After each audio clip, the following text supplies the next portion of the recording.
In the world of A Song of Ice and Fire and Game of Thrones, various religions have attempted to explain the nature of reality. In the religion of the drowned god, after death, his loyal worshippers are said to feast for eternity within the drowned god's watery halls, where they are served by merlings. The Dothraki worshippers of the horse god, known as the Great Stallion in the show, believe that upon their deaths, their spirits will exist eternally in a place known as the Nightlands. In the worship of the Seven, death is personified as the stranger, who is described as a hooded, half-human, half-animal figure. In the faith of the Seven, it is said that the Father took stars from heaven and gave them to the first king of the Andals. There are also believed to be 7 hells.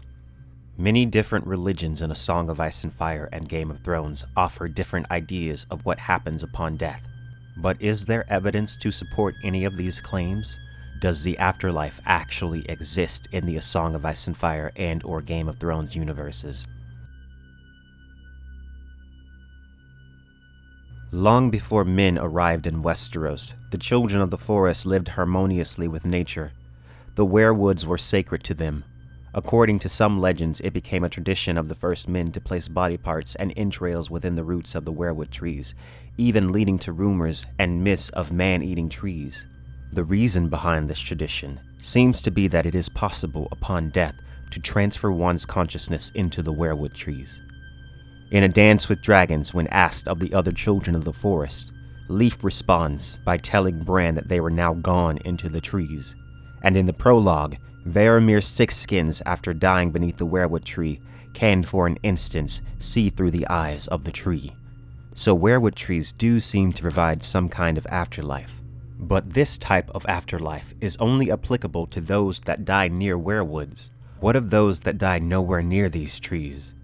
It is known that powerful skin changers can live second lives through their animals upon death, but this only applies to those with the ability to skin change. Is there evidence of an afterlife beyond the weirwoods or the skin changer abilities? The short answer is no. In fact, the evidence says otherwise.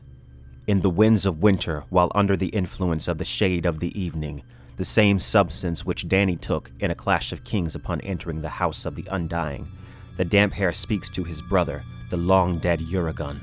"You know what waits below the sea, brother." "The drowned god," Aeron said. "The watery halls." Yuri shook his head. "Worms await you, Aeron." The shade of the evening in A Song of Ice and Fire seems to provide an experience reminiscent of the spice melange from Frank Herbert's Dune series. Not only can one who frequently uses the substance be identified by blue lips, similar to the blue eyes that mark spice addiction in the Dune series, the substance seems to pull back the veils of time and understanding and show the truth of reality. This is why Dany in her visions sees the past, present, and future. The visions show the truth of reality. "I have come for the gift of truth," Dany said. "In the long hall, the things I saw, were they true visions or lies? Past things or things to come? What did they mean?" "The shape of shadows. Morrows not yet made. Drink from the cup of ice. Drink from the cup of fire. Mother of dragons, child of 3. If the shade of the evening truly opens one's consciousness to the true nature of reality, for Uragon to tell the damp hair that only worms await him beneath the sea is pretty telling. In the show, there are also indications that a conventional afterlife does not exist.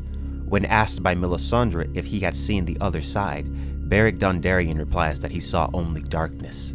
Jon Snow responds similarly, and is visibly shaken by the realization that he saw nothing upon dying. We know that death, and then resurrection, changes one. Beric Dondarrion reports that he feels more empty and hollow upon each death and resurrection. In reality, death is a physical process. Upon death, several chemical processes begin to occur, including decomposition. Is it possible that the changes people like Catelyn Stark and Beric Dondarrion have experienced upon resurrection were the results of physical changes instead of spiritual ones? The mind is a product of the physical brain. If the physical brain is altered by the physical process of dying, then changes within the mind would be inevitable. With the evidence compiled, it seems greatly suggested in both the books and the show that no afterlife exists beyond the werewoods and the potential of a skin changer to live within his animal. Death appears for most within the world of ice and fire to be a true end, where only darkness awaits.